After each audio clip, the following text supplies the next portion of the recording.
दलितों को एहसास हो गया कि कांग्रेस उनका आरक्षण छीनकर अपने वोट बैंक को बांटना चाहती है।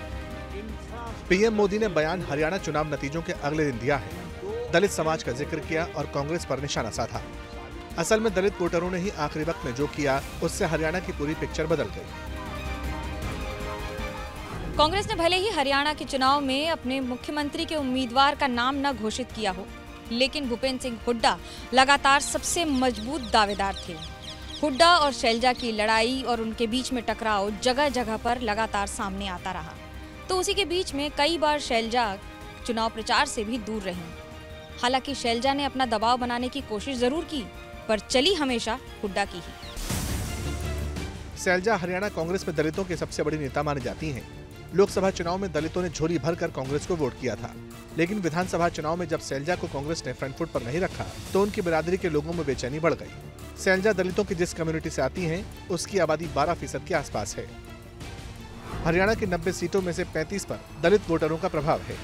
लोकसभा में कांग्रेस अलायंस को 68% दलित वोट मिले थे, लेकिन शैलजा फैक्टर का असर ये हुआ कि दलितों का बड़ा वोट बैंक बीजेपी में शिफ्ट हो गया। कांग्रेस को शायद आखिरी वक्त में ये महसूस हो गया था कि ओबीसी के साथ दलित भी उनके साथ नहीं आ रहे। शायद इसीलिए प्रचार के आखिरी घंटों में बीजेपी के दलित नेता अशोक तंवर को आनन फानन में कांग्रेस में शामिल कराया गया, लेकिन तब तक देर हो चुकी थी। दलितों ने बीजेपी के साथ जाने का मन बना लिया था। 17 सुरक्षित सीटों में से बीजेपी को 8 और कांग्रेस को 9 पर जीत मिली है।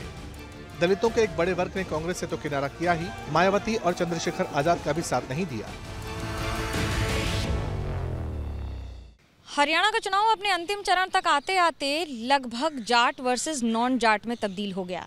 जहां जाट और मुसलमान की गोलबंदी कंप्लीटली कांग्रेस के साथ दिखी, तो वहीं दूसरी ओर पिछड़े वर्ग और दलित बीजेपी के साथ बढ़ते नजर आए और यहीं से हरियाणा की पॉलिटिक्स पूरी तरह बदल गई।